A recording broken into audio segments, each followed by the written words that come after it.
Euzu billahi mineşşeytanirracim. Bismillahirrahmanirrahim. Elhamdülillahi rabbil alamin. Essalatu vesselamu ala Resulina Muhammedun sadıkul vaadul emin.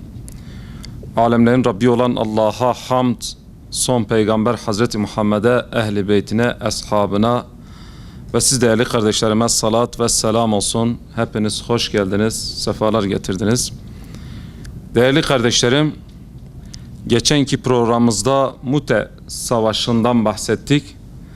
Bugün de inşallah Mekke fethinden bahsedeceğiz. Böyle tavafuk olarak tam da gönlüne denk geldi. Yoksa böyle işte yılbaşına alternatif olsun diye yapmıyoruz. Onlar kendine İslam'a alternatif olsunlar. İslam hiçbir şeyin alternatifi değildir. Kendi başına en mükemmel dindir. Bundan dolayı biz de inşallah bugün Peygamber Aleyhisselatü Vesselam'ın Mekke'yi, gönülleri nasıl fethettiğini inşallah konuşmaya çalışacağız. Değerli kardeşlerim, Resulullah Aleyhisselatü Vesselam Mekke'yi fethetmeden önce aslında gönülleri fethetmeden başlamıştı. Resulullah Aleyhisselatü Vesselam Hazreti Ayşe annemize diyor ki yol hazırlığımı yap. Hazreti Ebubekir Sıddık gidiyor Hazreti Ayşe'ye, ne yapıyorsun diye soruyor.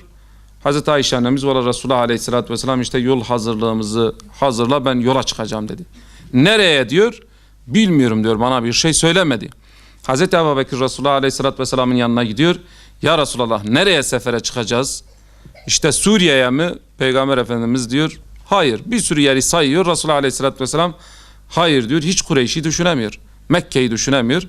En son diyor Kureyş mi, yani zayıf bir ihtimal. Resulullah Aleyhisselatü Vesselam evet diyor ama diyor hiç kimseye söyleme. Anında bir uyarısı da geliyor.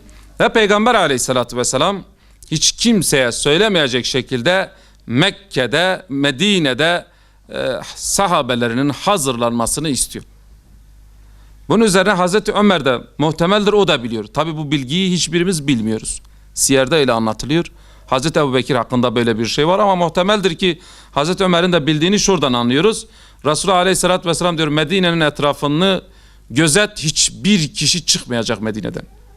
Bizim iznimiz dışında hiç kimse Medine'den çıkmayacak ki haber dışarı çıkmasın diye. Ve bunun üzerine hazırlıklar başlıyor. Hatta sahabelerin hepsi kuvvetli bir muhtemeldir ki Resulullah diyor Suriye'ye taraf gidecektir. Resulullah bakıyor ki sahabeler böyle şüpheleniyor. Kutbe bin Rebi olması lazım. Sahabelerden 8 kişilik emrine veriyor ve Suriye'ye taraf gönderiyor. Gidin orada keşif yapın diye. Halbuki orayla alakası yok. Sahabeler de diyor tamam, netleşti. Demek ki biz Suriye'ye gideceğiz. Resulullah Aleyhisselatü Vesselam ordusunu kuzey değil güneye taraf gidiyor. Mekke'ye taraf yol alıyor. Sahabeler diyor evet diyor tam tasdiklendi. Çünkü her zaman Resulullah sefer yaptığı yere ters yönde gidiyordu. Bu da uyuyor. Halbuki buradaki gerçekten bu kez doğru yola gidiyordu ve epey ilerledikten sonra sahabeler bakıyorlar ki peygamber dönmüyor. Ya Resulallah, yani kuzeyden çok uzaklaştık. Ne zaman döneceğiz?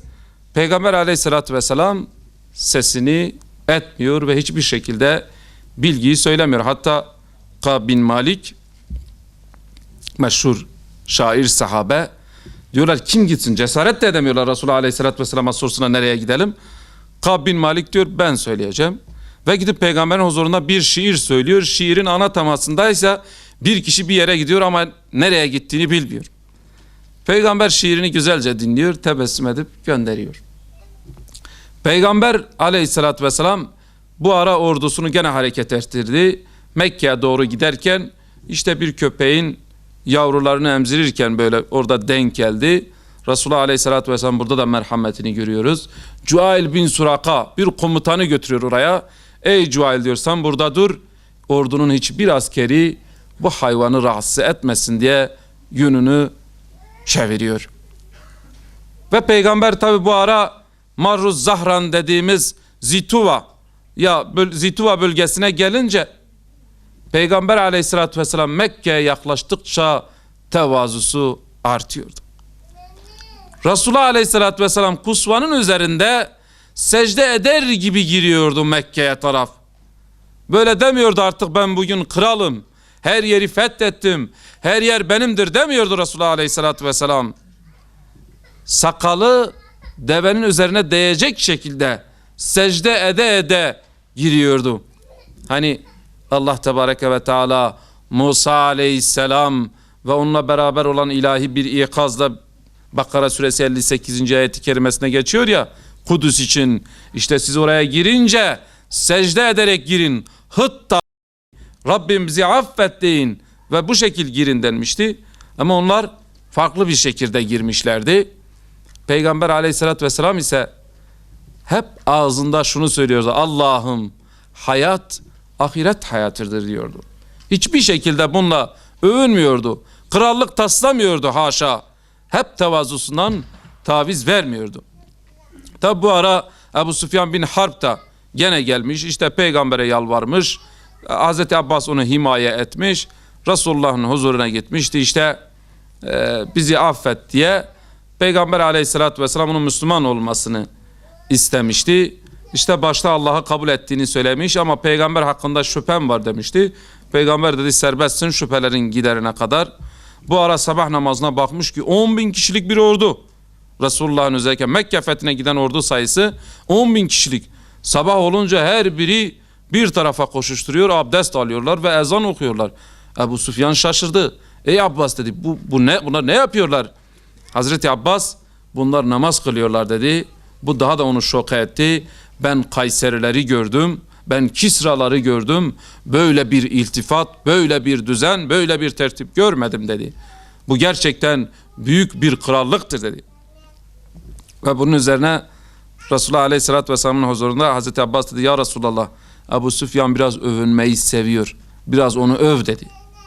Resulullah Aleyhisselatü Vesselam da Ebu Süfyan'ın evine sığınan emandadır dedi. Aslında zaten bir kuraldır Resulullah'ın. Kim kendi evine sığınsaydı da emandaydı. Kabe'ye sığınsaydı da emandaydı. Kaçanlar emandaydı. Resulullah diyordu karışmayın. Amacı savaşmak değildi. Hatta Ebu Süfyan üzerinde durmasının sebebi, Ebu Süfyan Kureyşlerin lideriydi. Onun Müslüman olup kan dökülmesini istemiyordu. Resulullah'ın haberi bile gizli tutmasının sebebi gene savaş çıkmasın diye. Onlar korksunlar ve savaş çıkmasın.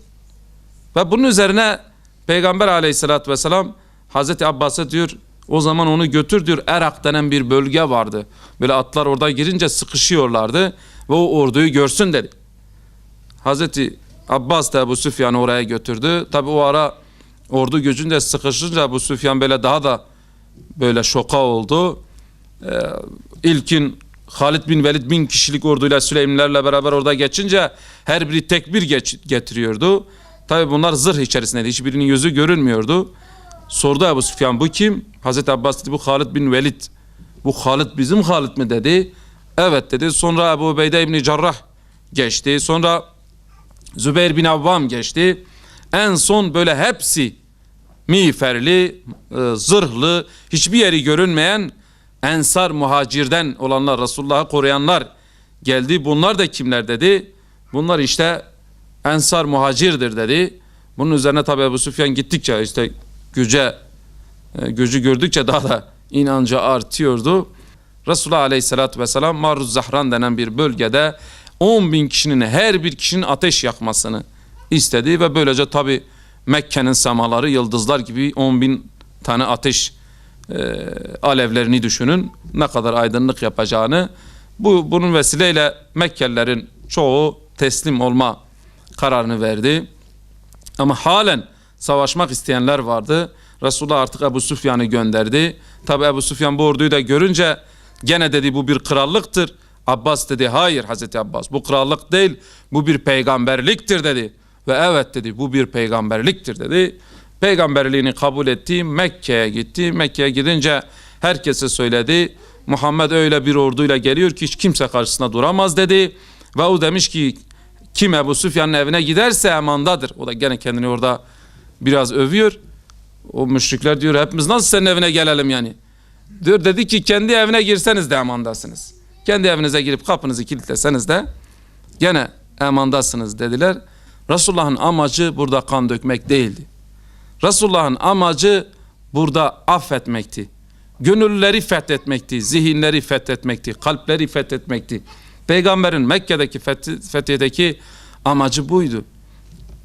Peygamber Mekke'ye girince böyle ilk başta gitti, tavaf etti Kabe'yi. Yıllardır ayrı kaldı. Boykot yaşadı, işkenceler gördü, evinden uzaklaştı. Bir yıl önce de gelmişti aslında. Ama bir yıl önce bir anlaşma vardı. Bu kezdse otorite onun elindeydi. Ve Mekke'ye girince, Kabe'yi tavaf edince Hacer-ül Esved'in karşısına geçti. Bismillahi Allahu Ekber ve lillahil hamd dedi.